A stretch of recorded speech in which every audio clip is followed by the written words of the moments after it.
네, 오늘은 요한복음 2장 말씀으로 우리가 말씀을 볼 텐데 2장 1절부터 12절까지 오늘 본문에는 한 가지 사건을 자세하게 기록하고 있습니다. 그 한 가지 사건이 가나 혼인잔치에 예수님께서 참석하셔서 기적을 베푸시는, 우리가 너무너무 잘 알고 있는 물로 포도주를 만드시는 이 기적에 대한 이야기가 쭉 기록되어 있습니다. 오늘 우리가 말씀을 통해서 보고자 하는 것은, 우리가 이 내용, 역사적인 이 내용을 알고자 해서 이 말씀을 본다기보다는 여기에 다양한 해석과 다양한 의견들이 있습니다. 그리고 다양한 관점에서 이 말씀을 해석해서 우리가 다양한 관점으로 다 알고 있어요. 그런데 오늘은 어떤 관점으로 이 말씀을 보려고 하면 기적에 대해서 생각을 해보려고 합니다. 제가 여러 번 말씀드리지만 그리스도인들이 기적을 쫓아가 살고 뭔가 신비로운 것을 쫓아 살면 안 된다라고 여러 번 말씀드렸습니다. 하지만 오늘 이 말씀에 나오는 기적과 우리가 쫓아다니는 기적은 근본적으로 달라요. 무슨 얘기냐면, 어떤 사람이 어떤 신비한 어떤 능력이 있어서 그걸 통해서 뭐 사람들한테 알려졌다, 이런 것은 쫓아다니는 이유가 없습니다. 그런데 오늘 성경은 예수님께서, 세상을 창조하시고 우리를 구원하신 예수님께서 자기를 드러내시기 위해서 또는 자기를 증명하기 위해서 기적을 베푸시는 건데, 이 기적과 우리가 좋아하는, 우리가 쫓아가고 우리가 원하는 그 기적이 근본적으로 다르다는 것을 먼저 전제하시고 이 내용을 이 기적의 차원에서 좀 들여다보려고 합니다. 이 가나 혼례 잔치에서 물이 포도주로 바꾸는 이 기적에서 우리가 기억해야 될 것이 뭐냐면, 기적은 그러니까 신앙생활을 하는 많은 사람들이 기적을 경험해요. 우리도 살면서 이렇게 딱 집어서 이건 기적이다 아니다 라고 얘기할 수는 없지만, 기본적으로 기독교는요, 기적을 인정하는 종교입니다. 우리는 기적을 믿는 종교예요. 기적이 일어날 거라는 거 알고 있어요. 그래서 어떤 문제가 발생하냐면, 사람들이 자기의 소원을 이루어달라고, 하나님께 자기의 소원을 이루어달라고, 또 그 소원이 이루어지면 기적이 일어났다고 생각을 합니다. 근데 기독교의 기적의 본질은요, 그런 내용은 아니에요. 그래서 오늘 이 첫 번째, 예수님께서 행하신 첫 번째 가나의 혼인잔치 기적, 물로 포도주를 만드시는 이 기적을 통해서 그리스도인들이 기적을 대하는, 그리고 기적을 바라는 그 마음 자세, 기본적인 마음 자세를 우리 고쳐 먹어야 된다, 이런 차원에서 이 말씀을 들여다보려고 합니다. 먼저 주보에 4가지로 기록되어 있는데, 기적은 예수님을 만나야 된다. 뭐 당연한 얘기입니다. 왜냐하면 예수님에 의해서 일어난 일이 기적이에요. 세상에는 많은 기적 같은 일들이 있습니다. 그 기적이 아니라는 것이 아니에요.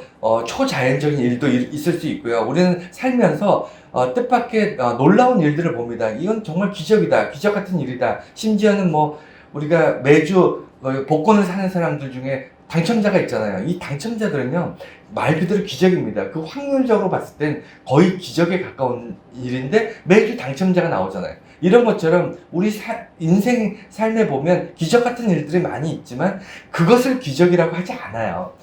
그리스도인들은요, 우리들이 생각하고 있는 기적이 따로 있습니다. 우리들이 쫓아가고 우리가 바라는 기적이 따로 있어요. 이런 거를 우리가 보면서 우리가 꿈꾸는 기적은 예수 그리스도임을 우리가 다시 한번 살펴보려고 하고요. 두 번째는, 기적은 요청한다는 거예요. 기적은 예수님께서 부족해서 기적을 일으키실까요? 하나님께서 뭔가 아쉬움이 있어서 기적을 행하실까요? 전혀 그렇지 않습니다. 성경을 쭉 보십시오. 성경에서 일어난 모든 기적은요, 예수님께서 인간들의 필요와 인간을 불쌍히 여기시고 인간들의 어떤 삶을 개선하시고, 그리고 인간들이 자기들의 고통에 대해서 호소하고 요청하고 예수님께 부르짖고 간절히 예수님을 의지할 때 일어납니다. 이 이야기는 뭐냐면, 예수님께서 굳이 기적을 베풀지 않아도 돼요. 그런데 요청하는 곳에 그것이 합당하면, 예수님 합당하다는 것은 나중에 다시 설명을 하겠지만, 그것이 예수님의 어떤 기준에 합당하면 기적이 일어납니다. 그래서 예수를 믿는 사람들은 이 하나님께 기적을 요청하는 것이 이게 마땅한 거예요. 당연한 겁니다.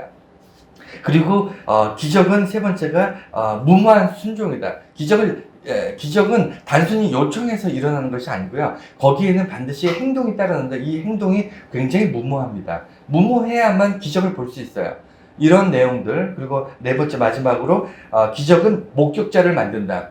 기적은 아무도 없는 곳에서 일어나지 않습니다. 아무도 보는 사람이 없는 곳에서 일어나지 않아요. 왜 그럴까요? 왜냐면 기적을 목격한 사람, 그 목격자를 위해서만 일어나는 것이 기적이에요. 기적이 목적이 아니라 예를 들어 그렇습니다. 물이 위에서 아래로 흐르잖아요. 위에서 아래로 흐르는 게 당연한 겁니다. 이게 물리 법칙인데 밑에서 위로 거꾸로 물이 흐른다? 이게 기적이거든요. 근데 왜 그래야 되죠? 물이 밑에서 위로 흐를 이유가 있습니까? 그래야 될 필요가 있나요? 그럴 필요가 없잖아요. 쓸데없는 기적, 아무 의미 없는 기적, 이걸 쫓아서 살지 마세요. 모든 기독교의 기적은요, 반드시 그 안에 중요한 의미가 있고요. 그 의미는 인간을 향해 있습니다. 인간들이 그 기적을 통해서 하나님을 발견하고 하나님의 은혜 가운데 머무는 것. 이것이 기적의 목적이고, 그리고 목격한 그 목격자들을 통해서 하나님이 이루시려고 하는 역사입니다. 이 네 가지를 오늘 말씀을 볼 건데, 이 네 가지 조목조목 들어가기 전에 대전제로 가장 우리가 고민해야 될 게 뭐냐면, 그러니까 기적을 늘 보는 사람이 있고요. 살면서 늘 기적을 경험하지 못하는 사람이 있어요. 그리스도인 안에서. 이해가 되십니까? 그러니까 그리스도인 교회를 다니고 예수를 믿는 사람 중에서 늘 기적과 함께 기적을 보면서 기적의 삶을 늘 예사롭지 않게 기적이 막 일어나는데도 늘 그렇지 당연한 일 아니야 이런 식으로 살아가는 사람이 있고요. 기적을 보고 싶은데 기적을 한 번도 경험하지 못하고 사는 사람이 있어요. 이 두 부류의 결정적인 차이가 뭔지 아십니까? 차이가? 네. 예수님의 제자들은 항상 예수님의 기적을 보고 살았습니다. 그렇지만 예수님을 따르지 않던 사람들, 예수님 무리들, 그냥 뭔가 멀찍이서 구경하는 사람들은 기적을 보고 싶어도 그렇게 쉽게 기적을 보지 못했어요. 이 이야기는 뭐냐면 예수님의 제자는 어떤 사람이죠? 자기의 삶 전체보다 예수님이 중요했던 사람들, 자기의 일상보다 자기의 가족을 이루고 자기의 직업을 이루고 그다음에 삶의 어떤 치열한 어떤 삶의 그런 현장에 있는 누구나가 다 그렇게 살고 있잖아요. 저와 여러분들 다 그렇게 살고 있는데 이거보다 예수님이 더 좋아서 예수님을 전적으로 의지하려고 모든 것을 버리고 쫓아갔던 사람들, 이 사람들의 인생은요 항상 기적 속에 살아갑니다. 그런데 우리는 그것을 보지 못한 이유가 이것도 갖고 저것도 갖고 내 삶도 재밌게 내 삶도 풍요롭게 다 누릴 거 누리고 그러면서 예수님을 통한 기적도 경험하고 두 마리 토끼를 다 잡으려고 하니까 둘 다 놓치거나 어정쩡한 데 속하기가 쉽다는 거예요. 이것을 전제하고 오늘 말씀을 봐야 돼요. 무슨 얘기냐면 우리가 이 예수님의 기적의 삶을 경험할 때 신기하다. 어쩜 저럴 수 있지? 과학적으로 어떻게 물이 포도주가 될 수 있지? 이런 거 논하는 사람들은요. 예수님의 기적을 늘 경험하지 못한 사람이에요. 어쩌다가 한번 기록되는 거 이게 정말 사실일까? 이게 물리적으로 아니면 상식적으로 일어날 수 없는 일인데 이게 정말 성경에 기록됐다고 이걸 다 믿어야 되나? 이 기적을 우리가 믿어야 되나? 믿을 수 있나? 이거는 말도 안 되는 거죠. 지금 이 세상에 현대에는 기적이 일어날 수 없는데 이런 기적 같은 일들을 우리가 믿으면서 신앙생활을 해야 될까? 라고 고민하고 그것을 의문시하는 사람은요 한 번도 예수님께 전적으로 자기를 맡기지 못했던 사람이에요. 예수님께 완전히 자기를 던져 넣을 수 있었던 제자들, 자기의 삶보다 예수님이 더 좋고 예수님과 함께 동행하고 예수님 안에서 하나님의 영광을 이렇게 전하고 사는 것이 가장 소중했던 사람들은요 날마다 기적을 봅니다. 그런데 이 차이를 모르기 때문에 우리는 구경꾼이에요. 예수님의 어떤 역사들, 기적 같은 일들이 날마다 일어나는 것을 멀찍이서 구경하는 거. 저기 저런 일도 있네? 와, 기적이 저쪽에서 기적이 일어나는구나. 내 삶에는 없습니다. 그 차이를, 오늘 이 제자들, 예수님의 주변에서 예수님의 말에 순종했던 사람들, 예수님 주변에서 이 기적을 목도한 사람들과 그렇지 못한 사람들의 삶을 두 가지로 나눠서 우리가 이 말씀을 보려고 합니다. 첫 번째, 아까 말씀드린 건, 기적은 예수를 통해서, 예수를 만나야 된다. 뭐, 당연한 얘기인 것 같지만, 여러분, 예수님이 빠진 상태에서 기적을 바라는 사람이 있을까요? 없을까요? 있다니까요. 대표적으로 누굴까요? 예. 점집을 다니는 사람들, 아니면 무슨 이 점치는 사람들, 우리 주변에 이런 사람들 굉장히 많습니다. 교회 다니는 사람 중에는, 예수 믿는 사람 중에서도 점치고 미래를 예측하고 이런 거 좋아하는 사람들 되게 많아요. 그리고 마술 같은 일들, 이렇게 기적 같은 일들 일으키면 거기 쫓아다니면서 이렇게 사람들 뭐라 그러죠? 이렇게 어쨌든 우리가 현대 의학이나 현대 과학으로 설명할 수 없는 신비로운 것들 쫓아다니는 사람들 꽤 많습니다. 여러분, 이런 사람들과 그러니까 근본적으로 어디서 이걸 나눠야 되냐면, 우리 주변에 마술사들 있죠. 우리 TV나 이런 데 보면, 아니면 무슨 매체에 보면 마술쇼 해서 먹고 사는 사람들 있잖아요. 마술사로 어릴 때부터 마술하는 사람들 손기술이 정말 대단합니다. 엄청난 훈련과 노력을 해야 마술사가 될 수 있는데, 마술사는 뭐죠? 우리가 카드를 섞어서 한 장을 골라냈는데 그걸 맞췄다. 정말 신기하다. 이건 정말 엄청난 마술이다. 라고 해서 우리가 인생이 바뀝니까? 인생 바뀌지 않죠. 그냥 돈 내고 그 마술사에게 일정 입장료를 내고 구경하고 즐거워하고 박수치고, 와, 이런 마술인데 정말 신기하다, 이러고 끝나잖아요.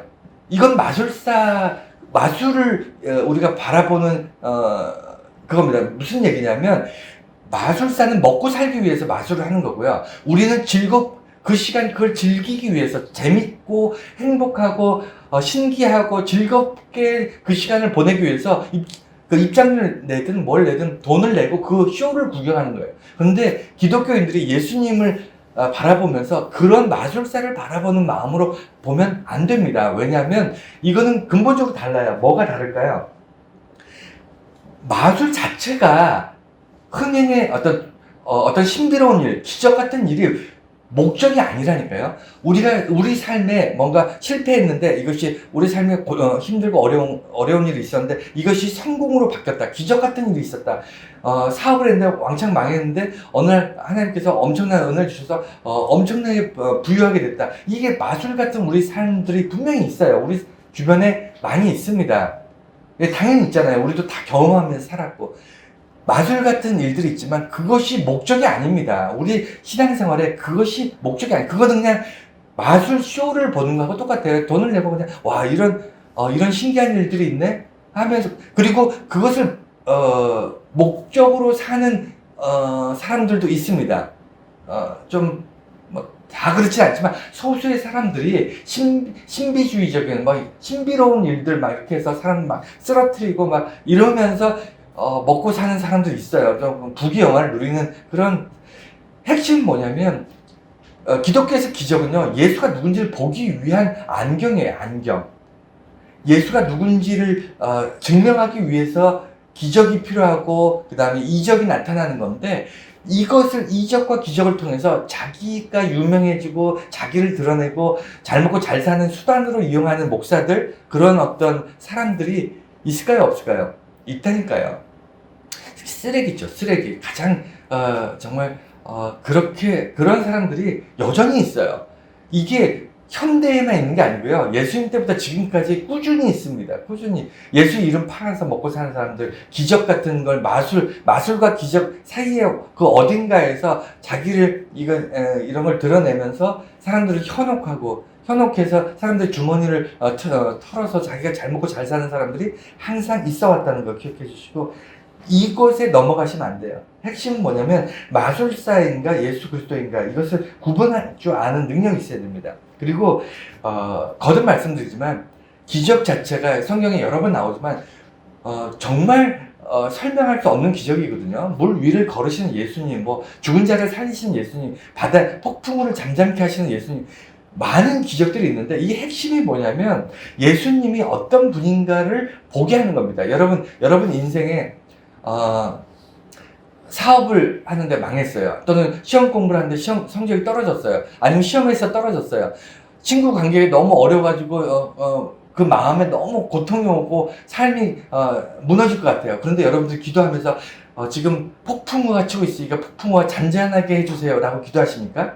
아니잖아요. 여러분 양심껏 가슴에 손을 얹고 생각해 보세요. 다 자기 잘 되라고 기도하시죠. 기적이 일어나길 원하면 신비로운 일들, 놀라운 일들을 여러분 일어나기를 원하는데 그 놀라운 일의 방향이 뭐죠? 내가 해결되고 내가 잘 먹고 잘 살고 내가 문제가 해결되고 내가 잘 되는 거, 이런 기적을 바라면서 기도하시잖아요. 그렇잖아요. 저도 그렇게 살았는데 여러분도 그러시잖아요. 근데 성경의 기적은요, 제자들이 잘 먹고 잘 살았던 게 없다니까요. 제자들과 아무 상관이 없습니다. 누군가가 문둥병에 걸려 있으면 제자들이 그 사람 무시하고 나 잘 먹고 잘 살게, 나 통장에 돈이 많아지게, 내 약해진 건강이 그 병들었던 것이 건강해지게, 이렇게 기도하지 않았고요. 예수의 제자들은요, 그를 위해서 예수님께 요청합니다. 문둥병이 걸렸던 그를 예수님께 데려오고요. 그 다음에 고통받고 있는 사람들, 병들어 있는 사람들, 아파하는 사람들, 가난한 사람들, 이런 사람들 손잡고 예수님께 다 데리고 오는 거예요. 그래서 그들에게 기적이 일어나고요. 예수님의 제자들이 예수님이 그 많은 능력과 그 기적들을 행하셨는데 단 한 번이라도 제자들의 주머니에 금전 하나라도 넣어주신 적 있나요? 없잖아요. 근데 왜 우리는 그걸 구하죠? 왜 우리는 나 잘 먹고 잘 사는 것을 기도할까요? 왜 그런 기적을 원할까요? 핵심을 몰라서요. 핵심을 몰라요. 기적을 늘 경험하고 사는 제자들은요, 자기 주머니를 채우기 위해서 예수님께 요청하지 않았어요. 그것이 다른 겁니다. 그것 때문에 죽는 날까지 예수님과 동행하면서 기적 같은 일들을 늘 보면서 사는 거예요. 기적이 일상이 되는 겁니다, 제자들은. 그리고 이 기적을 통해서 우리 예수님을 바라보고 예수님이 손잡고 있을 때 기적이 일어난 이유는 예수님을 통해서 예수님을 통해서만이 인간의 한계를 넘어서는데, 이 말이 뭐냐면, 예수님이 곁에 계시지 않으면 기적을 바라는 삶 자체가 아예 상식적으로 일어나지 않아요. 무슨 얘기냐면, 세상을 창조하시고 우리를 구원하시고 놀라운 능력과 권능으로 우리를 인도하시는 예수님이 함께 하시기 때문에 우리는 우리의 상상력과 우리의 의지가, 우리의 어떤 요청이 그 어마어마하게 담을 넘는 겁니다. 무슨 얘기냐면, 예수님이 하실 수 있는 분위기라는 걸 알기 때문에, 그 믿음 안에 있기 때문에, 예수님이 세상을 창조하시고 세상의 모든 것들이 예수 안에서 예수님의 말씀에 복종한다는 걸 알고 있기 때문에 우리의 요청의 수준이 달라요. 그냥 오늘도 밥 굶지 않고, 오늘도 우리가 그냥 큰 어려움 당하지 않고, 우리가 오늘도 그냥 하루 잘 무사히 살고, 우리는 예수를 믿는 순간 이런 기도를 한 사람이 아니라니까요. 세상에 고통받는 사람들을 위해서, 그리고 전쟁이 멈추고 많은 질병과 많은 사람들의 고통을 하나님께서 해결해 주시기 위해서 기도하고요. 많은 곳에서 어린이들이나 아이들, 노약자들이 전쟁과 기근과 가뭄으로 고통받고 있을 때 그들을 구원해 달라고 기도하는 그런 존재입니다. 왜 그렇죠? 그 일을 예수님께서 하실 수 있기 때문에. 그러니까 요청의 범위가 달라져요. 기적 같은 일들은 우리는 우리 삶에서 요청할 수 있다니까요. 만약에 예수님을 알지 못했다면 우리는 그런 상상도 할 수 없습니다. 그건 일어날 수도 없는 일이었고, 그것에 일어날 수도 없는 일을 우리가 굳이 요청할 이유가 없는 거죠. 그래서 예수님을 알고 예수님 안에 있을 때 우리가 나의 한계, 인간들의 한계를 넘어서는 그런 요청, 그런 일들을 예수님께 요청하고 그 일들이 예수님 안에서 이루어졌을 때 우리 삶은 어떻게 된다고요? 기적을 날마다 목격하면 하는 그런 삶을 살게 되는 겁니다. 자, 이제 두 번째, 기적은 요청해야 한다. 여러분, 좀 전에도 이제 말씀드렸는데, 오늘 보면 예수님께서 본문 어떻게 얘기하냐면, 예수님 어머니가 술이 떨어졌습니다. 연회장에 술이 없으면 이제 잔치가 이제 망가지는데, 이게 며칠 동안 하는 잔치거든요. 그러니까 아무리 술을 많이 준비해도 웬만한 재력을 갖고 웬만큼 이렇게 준비하지 않으면요, 다 뭔가 부족하잖아요. 음식도 떨어지고 술도 떨어질 수 있습니다. 그런데 떨어졌습니다 했을 때 예수님께서 내가 무슨 상관이 있습니까? 지금은 나의 때가 아닙니다. 라고 얘기하면서 그래도 예수님 어머니가 마리아가 예수님께 요청하고 나서 어떻게 하냐면 그 하인들에게 예수님이 무슨 명령을 하든 너희들이 다 따라서 해라. 말도 안 되는 황당한 얘기를 하더라도 그냥 따라서 해야 된다라고 이야기합니다. 그리고 나서 물이 포도주로 바뀌는 그 기적이 일어나는데 예수님의 때가 그러니까 기적은요 예수님의 때에 일어날까요? 인간의 요청에 의해서 일어날까요? 인간의 요청에 의해서 일어난다니까요. 기적은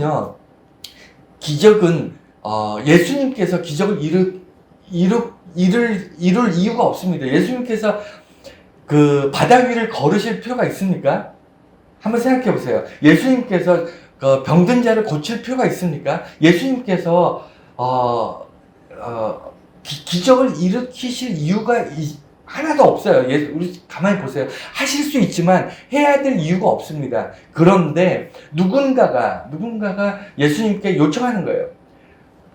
풍랑을 만나서 배 위에서 다 죽어가게 생긴 이제 죽을 수밖에 없는 처지에 있는 제자들이 예수님을 간절히 우리가 예수님이 이 자리에 함께 하셨다면 이 배에 예수님께서 함께 하셨다면 우리가 이런 이제 죽을 거라고 생각했던 이 제자들이 우리가 죽지 않을 수 있었을 텐데라고 고백하는 거예요. 그때 예수님께서 그들에게 가는 길이 없으니까 폭풍을 치는 바다를 걸어서 가시는 겁니다. 기적이라는 것은 뭐냐면요, 철저하게 요청하는 겁니다. 요청하지 않으면 기적이 일어나지 않아요. 여러분, 그래서 기도하는데 기도가 날마다 황당한 말도 안 되는 세상이 뒤집어지게 해주세요. 이것을 참된 기도라고 하는 것이 아니고, 기도가 이 요청한다는 것은 뭐냐면 예수님께서 나의 문제를 해결하실 수 있다고 믿습니다. 예수님께서 세상의 주인 되심을 믿습니다. 예수님께서 이 세상의 전쟁과 기근과 질병과 고통, 이 모든 눈물을 닦아주실 유일하신 분이라는 것을 믿어요. 믿기 때문에 그 믿음 안에서 요청하는 겁니다. 그럴 때 예수님의 기적이 일어나는 거예요. 우리의 삶이 나의 수고와 노력과 어떤 애씀으로 인해서 달라질 거라고 믿어왔는데 만만치 않아요. 왜냐하면 모두가 열심히 사는데 다 경쟁하는데 더 열심히 살고 더 노력하는 사람들이 있기 때문에 내가 아무리 노력하고 애써도 넘어설 수 없는 어떤 벽이랑 어떤 한계가 있는 거예요. 그때 내 인생의 키를 잡고 있는 나의 인생을 주관하시는 그분이 예수 그리스도라는 고백이 있을 때 비로소 예수님, 내 인생을 당신의 영광을 위해서 움직여주세요. 당신께서 원하시는 방향으로 나의 삶이 변화될 수 있게 도와주세요 라고 할 때 비로소 뭐가 일어난다고요? 기적이 일어나는 거예요. 그래서 나의 요청이, 우리의 간절함이, 우리의 어떤 예수님만 바라보는 그 뜨거운 어떤 열정이 기적을 일으키는 거지, 예수님의 필요에 의해서 예수님께서 물 위를 걸으실 이유가 없다니까요. 거듭거듭 얘기하지만. 그리고 내가 바라는 방식, 반복되는 얘기지만, 우리가 기적을 요청할 때, 예수님께 기적을 요청하고 하나님께 나의 인생에 기적을 요청할 때 내가 정해놓은 순서대로 요청하면 절대 일어나지 않습니다. 그것이 우리가 경험하는 아주 근본적인 오류예요. 근본적인 실수입니다. 뭐냐면 내가 지금 행복하지 않아. 그래서 내가 들여다봤더니 내가 지금 어떤 일을 열심히 했는데 성과가 좋지 않아. 아니면 그것이 실패했어. 그것 때문에 영향을 받아서 내가 지금 행복하지 않아. 내가 우울해, 불행해. 내가 삶이 뭔가 무너진 것 같고 뭔가 절망적인 느낌이 들어. 이럴 때 우리는 분석하기를, 하나님, 내가 지금 어떤 일을 했는데 그 일을 어떤 성과를 내지 못해서 내 삶이 참 우울하고 불행한 것 같습니다. 이것을 해결해 주시면, 이것을 내가 성공할 수 있도록 하나님께서 도와주시면 그런 기적이 일어나면 내 삶이 행복해지고 하나님께 영광 돌리는 그런 삶을 살 것 같습니다. 우리가 대부분 이런 메커니즘으로 기도한다는 거예요. 이런 생각을 가지고 요청한다는 거예요. 무슨 얘기죠? 내가 해결 방식을 다 정해놓고 요렇게 하면 해결됩니다. 그러니까 하나님께서는 내가 원하는 그 순서대로 그 방식대로 요것만 딱 해주면 나는 모든 것을 해결할 수 있습니다. 이렇게 기도한다는 겁니다. 이러면 기적이 일어나지 않아요. 절대 안 일어납니다. 여러분 그 경험하셨잖아요. 다 알면서도 똑같은 삶을 반복하는 거예요. 여러분 삶의 기적이 언제 일어나죠? 언제 일어나죠? 내 방식을 포기할 때 기적이 일어나는 거잖아요. 내가 알고 있는 상식, 내가 경험하는 방식, 내가 정해놓은 순서를 포기할 때 기적이 일어납니다. 철저하게 예수님께서 처음부터 다시 시작할 때 그때 기적이 일어나는 거잖아요. 경험하셨지 않습니까? 그런데 우리는 자꾸 예수님의 방식이 아니라 내가 원하는 건 요거니까 요것만 하나님께서 딱 해주시면 그러면 내 인생은 해피할 건데 내 문제는 해결될 텐데 내가 하나님께 영광 돌릴 수 있다고 그렇게 고백하는 거예요. 그렇지 않습니다. 그렇지 않아요. 그렇지 않습니다. 여러분 정말 이 내 방식대로 하나님께서 움직여 주길 바라면요. 여러분 인생에 항상 구경꾼이에요. 누군가의 삶에 기적이 일어나는 것을 듣기만 하는 겁니다. 누군가의 인생에 기적 같은 일들이 날마다 일어나는 것도 왜 나한테는 왜 저런 일이 안 일어나지? 이런 생각하면서 평생 사는 거예요. 내 방식이 더 중요하니까 예수님보다. 그리고 요청할 때 제자들의 요청은 제자들은 늘 기적을 보면서 살던 사람이에요. 제가 꿈꾸는 건 이런 겁니다. 날마다 기적을 경험하는 삶이에요. 그러기 위해서 제자들은 어떻게 했죠?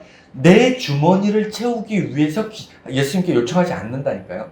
내 문제를 해결하기 위해서 예수님께 요청하지 않아요. 제자들이 무엇을 요청했을 때 기적이 일어났죠? 절망적인 사람들, 예수님이 아니면 도저히 안 되는 사람들을 발견하는 즉시 그 손을 붙잡는 겁니다. 그리고 예수님께 데리고 오는 거예요. 그럴 때 기적이 일어나는 거예요.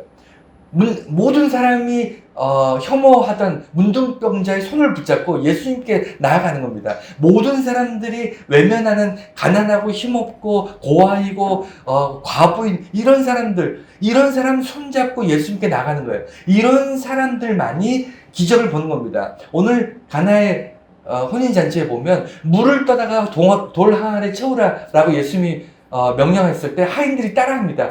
이거 보통 사람들 쉽지 않아요. 따라하기 쉽지 않습니다. 맨 땅에 말도 안 되는 이 요구를 하셨을 때 그것을 순종한다는 거 쉽지 않아요. 근데 순종합니다. 그리고 그 물을 분명히 자기가 물을 떠다 부었는데 이걸 다시 떠다가 연회장에다 줘라 했을 때 이걸 순종했던 사람들, 예수님의 말에 순종했던 사람들은요, 여기서 말도 안 되는 기적이 일어난 걸 모두가 아무도 모르는데 그들만 보는 거예요.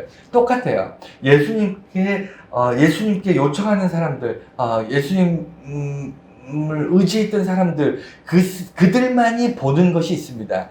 그들만이 경험하는 기적의 인생들이 있어요. 그래서 예수님의 제자들은요, 톡 까놓고 얘기해서 그 사람들은 예수님 기적을 이렇게 베풀어도 웬만하면 놀라지 않았을 겁니다.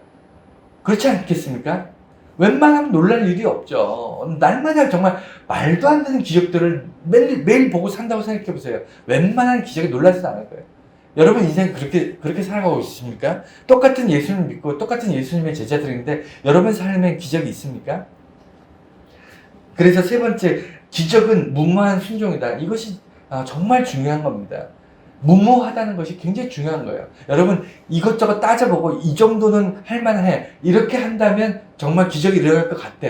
내 생각에 정말 예수님께서 이렇게 해서 어떤 사회를 바꾸고 어떤 예를 들어 뭐 전쟁이 일어났습니다. 전쟁이 일어났는데 그 전쟁을 멈추고 평화가 찾아오는 것은 어떨 때 가능하죠? 우리가 어떤 사람이 어떤 지휘관이 죽거나 아니 전쟁에서 한쪽이 더 엄청나게 유리하거나 그럼 전쟁이 멈추나요? 그렇지 않다는 걸 우리가 눈으로 목격하고 있잖아요. 전쟁이 일어나는 것도, 전쟁이 멈추는 것도 우리가 생각하는 방식이 아니에요. 똑같습니다. 기적을 일으키는 것은요, 우리가 생각하는 방식으로 기적이 일어나거나, 기적이 멈추는 거나, 기적이, 이렇게 레파토리, 이 프로세서가 우리가 생각하는 방식이 절대 아니에요. 그렇기 때문에 예수님께서 원하시지 않든 예수님의 방식대로 흘러가야 되고 그 기적 안에는요 반드시 인간의 어떤 수고와 땀이 들어가야 됩니다. 우리가 기적을 어떻게 이해하냐면 하루아침에 자고 일어났더니 뭔가 세상이 확 바뀌는 것 이런 것을 기적이라고 생각합니다. 그렇지 않다니까요. 우리가 말하는 기독교에서 말하는 기적은요 우리들이 예수의 제자들이요 무모하지만 하나님께서 원하시는, 예수님께서 원하시는 일을 무모하지만 하는 거예요. 무모한 일을 쫓아가는 겁니다. 예수님께서 내게 명령하신 그 명령을 정말 무모하지만 따라가는 거예요. 그랬을 때 기적이 일어나는 거예요. 우리가 하루아침에 나는 가만히 있고요, 세상이 바뀌어 있을 거라고 생각하지 않습니다. 그러시면 안 됩니다. 우리가 좋아하는 게 그런 거예요. 나는 손끝 하나 건드리지 않고, 나는 털끝 하나 만지지 않고, 그냥 예수님께서 다 하는 거. 내 인생에서 결과를 바꾸고, 뭔가를 사람을 바꾸고, 환경을 바꾸고, 하나님께서 내 인생의 어느 부분을 통째로 다 바꿔서 나는 가만히 있고, 여전히 그대로 있고, 세상이 바뀌어서 기적이 일어나는 거, 우리는 다 그런 거 원하잖아요. 그런데 그렇지 않아요. 우리 정말 수고와 노력과 땀과 시간이 엄청나게 들어가요. 근데 핵심이 뭐냐면 무모하다는 거예요. 세상에서 볼 때는 조롱거리가 될 만한 그런 일들입니다. 세상에서 볼 때는 말이 안 되는 일들, 이런 것들에 시간과 노력과 수고를 쏟아낼 때, 그래서 만약에 우리가 이것저것 계산해보고 이것저것 따져보고 이렇게 하면 이 정도 내가 순종하면 기적이 일어나겠지, 이런 것들은 다 거래예요. 계산입니다. 계산이 들어가면 이걸 순종이라고 하지 않고 거래라고 하는 거예요. 하나님과 내가 거래하는 거예요. 내가 하나님께 이런 일들을 하면 하나님 이런 것들을 내게 이루어 주세요. 내가 이렇게 봉사하고 헌신하면 하나님 이런 기적들을 내 인생에 베풀어 주세요. 다 거래잖아요. 우리가 하나님과 거래하려고 예수 믿나요? 그래서 순종은 결과에 대한 믿음 때문이 아니라, 믿음이 없어도 위치에 따라서 순종하게 된다. 이것이 참 중요한 겁니다. 여러분, 믿음과 순종이 비슷한 것 같아도요, 전혀 달라요. 이 단어들마다 가지고 있는 개념들을 여러분 먼저 정확히 알고 계셔야 됩니다. 무슨 얘기냐면요, 믿음이 좋아야 순종한다는 생각을, 그거 착각이에요. 착각. 완전한 착각입니다. 순종을 하기 위해서 믿음이 필요하다. 믿음이 좋은 사람들은 순종적인 사람이다. 다 틀린 말이에요. 전혀 달라요. 믿음과 순종은 전혀 다른 겁니다. 지금 예수님의 기적을 목도한 이 하인들, 오늘 본문에 보면 물을 떠다가 돌 항아리에 채우고, 돌 항아리에 채운 물을 연회장에 떠다주고, 그들이 그것을 포도주로 맛있게 먹는 모습을, 그 기적을 목도한, 예수님의 첫 번째 기적을 목도한 그 하인들, 그 사람들은요, 주인이 하라고 하니까 하는 거예요. 그 사람들이 믿음이 좋아서 물을 떠다가 이렇게 했을까요? 그거 아니라니까요. 그 사람들의 위치가, 그 사람들이 당연히 해야 되는 위치가 있기 때문에 그냥 한 겁니다. 여러분, 순종은 믿음으로 하는 게 아니에요. 그냥 그 위치에 가면 됩니다. 내가 예수의 제자가 되는 것, 내가 하나님의 자녀가 되는 것, 내가 하나님의 백성이 된 그 포지션, 그 위치를 내가 선택하고 그 위치에 내가 들어가는 순간, 나는 순종을 하고 싶어서 믿음 안에서가 아니고 해야 되니까 하는 겁니다. 이게 중요한 거예요. 기적을 보는 사람들은요, 믿음이 좋아서 기적을 보는 게 아니에요. 여러분들이 믿음이 좋아서 기도하고 믿음이 좋아서 그 기적의 삶을 사는 것이 아니라니까요. 여러분, 기적을 제일 많이 보고 사는 사람들이 누군지 아십니까? 기적을 제일 많이 보고 사는 사람들이 선교사이거나 아니면 찢어지게 가난한 그 개척교회 목사들, 이런 사람들은 정말 날마다 기적을 보고 삽니다. 저도 정말 어려운, 우리 은총교회가 그렇게 넉넉하지 않잖아요. 너무 어려운 상황들 지금 이렇게 오랫동안 경험하면서 정말 기적을 수없이 봅니다. 제가 고백을 안 해서 그렇지, 기적을 자랑할 수 없으니까, 내 삶의 기적을 여러분들한테 자랑할 수 없으니까, 기적 같은 일들을 경험하면서 살아요. 왜 그 기적을 경험하냐면, 그 전까지 난 상상도 하지 못했습니다. 이렇게 일이 풀려가고, 이렇게 하나님께서 인도하실 거라는 그 전에 제가 전혀 생각하지 않아, 상상도 못한 일들로 인해서 날마다 하나님께서 이끌어 가시는 것을 목격합니다. 선교사들도 그렇고요. 어떤 사람들이죠? 모든 것을 하나님께 의지하는 사람들, 이런 사람들은요, 철저하게 어떻다고요? 자기의 포지션, 내가 선교사니까, 목사니까 그렇게 사는 거예요. 제가 일반 성도면요, 제가 이렇게 살겠습니까? 여러분 생각해보세요. 여러분들 대단한 사람들이에요. 여러분 한 분 한 분 정말 대단합니다. 왜냐하면 제가 여러분이라면 여러분처럼 못 살 것 같아요. 내가 목사니까 이렇게 살고요. 선교사니까 그렇게 살고요. 그리고 순교하시는 분들도 그 위치, 그 상황이 되니까 어쩔 수 없이 하는 겁니다. 순교가 믿음으로 하는 것 같죠? 아니에요. 이미 순교하신 분들 이렇게 역사적으로 이렇게 보면요. 그 위치에서 선택할 수밖에 없는데 도저히 예수를 버릴 수 없는 위치에 있고 그 상황이 된 거예요. 그래서 여지껏 나와 함께 하신 예수님을 내가 이 순간 조금 더 살겠다고, 내가 몇 년 더 살겠다고, 내가 그동안 나를 인도하시고 구원하신 예수님을 버릴 수 없다. 그래서 순교하는 사람들, 그게 기독교 역사잖아요. 그 얘기는 뭐냐면 우리의 믿음이 아니라 우리의 위치가 순종하게 하는 거예요. 목사를 그만두지 않는 이상은 예배를 집전하고 예배를 집전하고 예배 안에서 설교하고 성경 말씀을 가르치고 우리 성도들 한 사람 한 사람 위해서 기도하고 그리고 세상을 통해서 예수님께서 세상을 사랑하신다는 선포하는 일을 멈춰서는 안 되잖아요.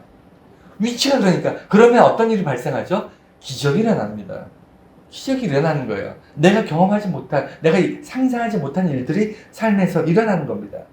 그래서 순종했던 하인들처럼 그들이 믿음이 좋아서 기적을 보는 것이 아니라 그냥 그들은 주인이 하라는 대로 해야만 하기 때문에 기적을 보는 거예요. 우리는 여러분들이 제가 무모할지 모르지만 여러분 기도하십시오. 전도하십시오. 여러분 삶에 정말 하나님께 모든 것을 맡기십시오. 라고 제가 말씀을 통해서 설교를 통해서 선포할 때 여러분들 그걸 받아들여 보세요. 여러분들이 마치 주인이 얘기했을 때 하인이 그걸 안 하면 큰일 나는 매 맞고 혼나고 밥 굶어야 돼. 하인들은 그랬잖아요. 주인이 하라는 명령 안 하면 밥도 안 줬어요. 매 맞았습니다. 그래 당연히 하죠. 그들이 믿음이 좋아서 주인의 말을 듣는 게 아니잖아요. 그렇게 따라가다 보면 어느 순간 예수님께서 여러분의 삶에 놀라운 일들을 직접 하십니다. 왜냐하면 예수님께서 여러분들의 주인이 되시니까요. 그런 일들이 여러분 삶에 나타납니다. 나타나면 기적의 삶이 되는 거예요. 그리고 기적은 그 행동의 문제예요. 아까 말씀드렸지만 자고 일어났더니 세상이 다 바뀌었더라. 이건 기적이 아닙니다. 여러분 반드시 기억하셔야 돼요. 자고 일어났는데 내가 예를 들어 어떤 게 있을까요? 자고 일어났더니 문제가 해결됐어. 자고 일어났더니 전쟁이 멈췄어. 자고 일어났더니 질병이 끝나고 건강해졌어. 자고 일어났더니 세상에 내가 원하는 방식대로 바뀌었어. 이건 기적이 아니에요. 그냥 흘러간 겁니다. 어떨 때는 이렇게도 되고 어떨 때는 저렇게도 되고 어떨 때는 문제가 있다고 어떨 때는 해결도 되고 세상은 다 이렇게 오르락내락 하면서 살아가는 거잖아요. 그걸 기적이라고 하지 않습니다. 기적은 뭐죠? 하나님께서 나로 하여금 무모하게 날마다 기도하게 하셨어. 날마다 사랑을 전도하게 하셨어. 날마다 사랑을 베풀게 하셨어. 정말 원수 같은 사람인데 아무리 내가 사랑해도 아무리 내가 베풀고 내가 헌신하고 희생해도 이 사람은 절대로 안 바뀔 사람이야. 이 사람은 이런 환경에 예를 들어 세상이 악해. 그래서 내가 선한 영향을 미치려고 사람을 사랑하고 희생하고 봉사하고 그래도 세상과 나의 어떤 크기로 봤을 때는 세상은 절대로 안 바뀌어. 내가 아무리 사랑을 베풀어도 악한 세상이 어떻게 바뀌겠어. 하지만 예수님께서 우리들에게 명령하신 거예요. 세상을 사랑하라. 내 이웃을 내 몸같이 사랑하라. 그리고 예수님의 사랑을 전파하고 구원에 대해서 기쁜 소식을 전하라. 라고 명령하셨기 때문에 무모하지만 하는 거예요. 그냥 하는 거. 하면 어떻게 될까요? 바뀐다니까요. 세상이 바뀐다. 그런 것들이 기적이에요. 내가 아무것도 안 하고 가만히 앉아서 세상이 변하기를 지켜보는 것이 아니라 무모한 인생들을 살아요. 왜 무모하죠? 내 생각에는 이건 절대 안 바뀌어. 내가 복권을 아무리 사도 나는 1등에 당첨되지 않아. 이걸 잘 알고 있습니다. 내가 아무리 사랑해도 세상은 갈수록 더 악해가고 이렇게 세상은 우리 같은 사람들이 변화시킬 수 없어요. 대통령도 세상을 바꿀 수 없고요. 전쟁이 나고 뭐 해도 세상은 바뀌지 않습니다.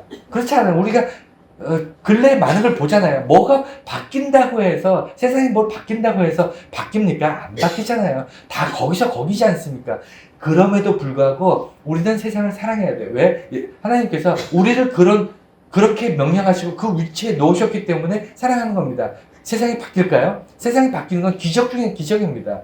세상이 아름다워질까요? 기적 중에 기적이에요. 원수 같은 사람이 나를 다시 사랑할까요? 그건 죽을 때까지 일어나지 않을 수 있어요.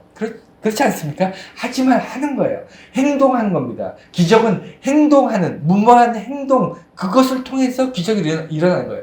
예수님께서 기적을 일으키실 때 여러분 성경 쭉 보세요. 예수님께서 다른 사람은 다 가만히 있고 예수님께서 딱 하시지 않았어요. 반드시 제자들에게 기적을 일으키실 때 이렇게 해라 저렇게 해라 실로암에 가서 맹인에게 실로암에 가서 눈을 이렇게 씻어라 다 뭔가를 하게 하셨어요. 제자들이 뭔가 요청을 할 때에도 예수님께서 반드시 그 제자들과 그 이웃들에게 반드시 무엇인가를 행동하게 하셨습니다. 그리고 기적이 일어나는 거예요. 여러분, 바다 위를 걸으시는 예수님도 제자들이 배를 타고 이렇게 건너갈 때 괜히 건너간 게 아니고 예수님께서 건너가게 하셨어요. 그래서 폭풍 가운데 밤에 이렇게 지나가다가 폭풍을 만나는 겁니다. 무모하지만 여러분, 비바람 부는데 태풍이 전조 증상이 있잖아요. 태풍 부는 그 밤바다를 배 타고 가라 그랬을 때 그걸 가는 사람이 바보지. 그렇지 않습니까? 가다가 무슨 일을 당할 줄 알고 예수님도 없는데 자기들끼리 배 타고 건너편으로 가는 그런 무모한 일들을 했을 때 비록 그것 때문에 죽을 것 같고 그것 때문에 내 인생이 끝나는 것 같고 너무 고통스럽고 남들은 안 해도 될 힘든 인생을 예수 믿는다는 이유만으로 더 위험하고 더 위태롭고 더 힘든 그런 인생을 살아갈 때 여러분 인생 기적이 일어난다니까요. 좀 믿으세요. 믿으시기 바랍니다. 그래서 기적은 행동의 문제라는 거 반드시 기억해 주시고 예수님께서 우리에게 반드시 행동할 이유와 행동할 명령을 우리에게 주셨어요. 그 행동하지 않고 기적을 바라시면 여러분 구경꾼입니다. 마지막 결론입니다. 기적은 목격자를 만든다. 우리 삶의 기적은요, 왜 일어날까요? 왜 우리 삶에 기적이 일어나죠?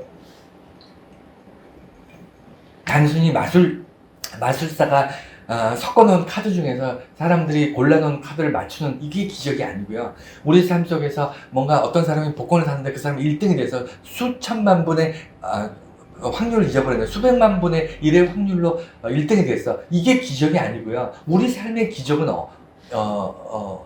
왜 일어나는 거죠? 우리 삶의 기적은 무엇을 기적이라고 하는 거죠?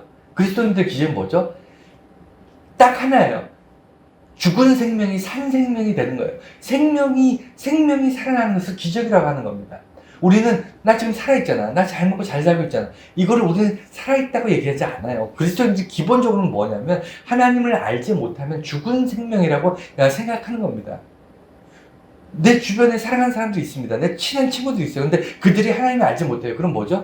살아있으나 죽은 생명이라고 생각하는 거예요. 그래서 기적은 언제 일어나냐면 죽은 생명이 살아나는 거예요. 소망의 삶이 되고 영원한 삶이 되는 겁니다. 이것을 기적이라고 하는 거예요. 이 기적을 만들기 위해서 하나님께서는 세상 속에서 많은 어떤 어떤 표적을 보이셨고 예수님은 자기의 몸을 십자가에 못 박기까지 이 기적 하나 이루기 위해서 모든 사람이 예수 이름으로 생명을 얻게 하시기 위해서 이것을 기적이라고 해요. 기독교의 기적은 그거예요. 그렇기 때문에 내가 잘 먹고 잘 살고 내 문제가 해결되는 것을 기적이라고 하지 않고요. 내 주변에 나를 포함해서 내 주변에 누군가가 예수 안에서 하나님의 영광을 보고 그 영원한 생명을 얻게 되고 구원의 기쁨에 참여하는 이것을 기적이라고 하는 겁니다. 그래서 이 기적을 이루기 위해서 어떤 일이 일어나냐면 예수님이 누군지를 알게 돼요. 이것이 기적이에요. 모든 사람이 예수를 알고 있습니다. 모든 사람은 아니겠지만 거의 대다수의 사람들이 이제는 미디어가 발달되고 막 그래서 기독교 국가 아닌데도 불교 국가나 이슬람 국가에서도 예수를 다 알아요. 교회를 다 알고요. 몰라서 예수를 안 믿는 것이 아닙니다. 이제는 전 세계 매스컴이나 이런 걸 통해서 예수가 어느 정도, 교회가 어느 정도, 기독교가 어느 정도 알려졌어요. 알려졌기 때문에 어떤 일이 일어나냐면 예수 그리스도를 통해서 그분이 하나님의 독생자이시고 나를 구원하신 참 하나님이심을 고백하는 그 고백을 통해서 우리가 죽은 생명이 산 생명으로 옮겨가는데 이런 기적 같은 일들이 날마다 일어나고 있어요. 여러분들이 지금 보지 못할 뿐이지 지금도 계속해서 일어나고 있습니다. 예수가 누군지를 분명하게 여러분 예수가 하나님이심을 깨닫고 받아들이는 것이 쉬운 일일까요? 쉽지 않아요. 쉽지 않습니다. 우리가 지금 받아들이고 믿고 있다고 해서 당연하고 쉬운 일처럼 느껴지실지 모르겠지만 그 누군가에게는 죽기보다 힘든 일일 수 있습니다. 죽는 일보다 더 힘든 일이 예수를 하나님으로 인정하는 것일 수 있어요. 우리 주변에 그런 사람 너무너무 많습니다. 그래서 절대로 예수를 믿지 못한 사람들도 너무너무 많습니다. 예수를 몰라서가 아니라 예수를 알고 있음에도 불구하고 그를 하나님으로 인정하지 못하는 사람들이 너무 많아요. 그래서 기적이 일어나는 것이 어떤 일이냐면 어떤 사람이 문제가 해결된 게 아니라 절대로 예수를 하나님으로 인정할 수 없는 사람이 예수를 믿어요. 절대로 예수 그리스도 안에서 구원받을 수 없을 거라고 생각했던 사람이 예수를 믿습니다. 그것이 기적이고 그것을 통해서 목격자가 있는데 어떤 목격자가 있냐면 주변에 있는 사람들이 저 사람이 교회를 다녀? 저 사람이 예수를 믿어? 아니 저 사람이 교회에 나가고 그다음에 목사가 되고 장로가 되고 권사가 되고 집사가 됐다고? 어떻게 저 사람이? 이것이 목격자입니다. 이 목격, 내가 예수 믿는 것 때문에 내 주변에 있는 사람이 목격자가 되는 거예요. 내가 예수 안에 살아가는, 내가 예수에게 모든 것을 의지하고 예수와 동행하고 예수의 십자가를 나의 구원의 은혜로 붙잡는 이 삶의 모습을 나의 모든 것을 던져놓고 모든 것보다 예수가 더 제일 소중해라고 고백하는 저의 이 모습을 통해서 이것이 기적이고요. 이 모습을 통해서 제 주변에 있는 많은 목격자들이 생기는 거예요. 이 목격자들에게 어떤 일이 발생하냐면 예수가 누군지 그리고 예수 안에서 세상이 어떻게 변화된 건지 여러분 사람이 바뀌는 게 기적입니다. 조직이나 이런 것들은 조직이나 어느 구조나 아니면 어떤 법칙이나 아니면 어떤 이런 것들이 바뀌는 이것도 쉽지는 않지만 기적 같은 일들이 있어요. 초자연적인 일들이 있습니다. 하지만 이런 것들보다 본질적으로 뭐냐면 인간이 바뀌는 게 진짜 기적이에요. 기독교에서 말하는 기적은 인간이 바뀌는 겁니다. 인간의 무엇이 바뀌냐면 겉모습이 바뀌는 게 아니고요. 죽었던 생명이 산 생명으로 바뀌는 거예요. 이것을 기독교에서는 기적이라 하는 것이고요. 이런 기적을 날마다 목도하고 날마다 바라보며 산 사람은 누구라 그러냐면 예수의 제자라고 하는 겁니다. 예수의 제자들은요, 날마다 본다니까요. 허구한 날 보니까 어지간한 기적, 어지간한 일들은 놀라지도 않는다고요. 여러분의 인생이 그렇습니까? 그냥 구경꾼으로 아니면 무리들처럼 그저 예수를 멀찍이서 쫓아다니고 바라보는 그런 믿음으로 살아가고 계십니까? 아니면 정말 내 인생에 그 무엇보다도 오직 예수가 제일 소중하고 제일 귀한 존재야 라고 고백하면서 날마다 기적 같은 삶을 살아가고 계십니까? 여러분 그 사이에서 선택하십시오. 선택하세요. 예수의 제자들은 어떻게 보면 정말 참된 은혜 가운데 살았던 것이 뭐냐면 우리들이 볼 때는 대단히 부러워할 만한 인생들 아닙니다. 부유했거나 성공했거나 세상적 권력을 누렸던 사람들은 아니지만 최소한 그 사람들은 이 땅에 살면서 세상에 누구도 보지 못한 일들을 보면서 살았잖아요. 저와 여러분들이 그런 어떤 기적의 삶을 살아가기를 정말 축원합니다. 그래서 날마다 내가 조금 힘들더라도, 내가 조금 어렵더라도, 내가 조금 뜻대로 되지 않더라도 여러분 세상을 살만 나는 세상 살기를 원합니다. 세상이 정말 행복해지기를 원하고요. 기적을 보면서 산 사람들은요, 삶을 포기할 수가 없습니다. 삶에 좌절할 수가 없어요. 기적을 매일 보는 사람은요, 보는 관점이 다릅니다. 세상을 보는 색깔이 달라요. 색깔이. 세상은 침침한 그런 회색 세상이 아니고 정말 악이 만연하고 악이 창궐한 세상이 아니고요. 예수 그리스도 안에서 기적을 보는 사람들은요. 세상이 너무너무 아름다운 세상일 거예요. 아름답고 환하고 빛나는 세상일 겁니다. 그렇지 않겠습니까? 그렇기 때문에 저와 여러분들이 이런 기적을 경험하는 예수의 제자로 예수와 동행함으로써 날마다 기적을 경험하는 그런 삶을 사실 정말 진심으로 축원합니다.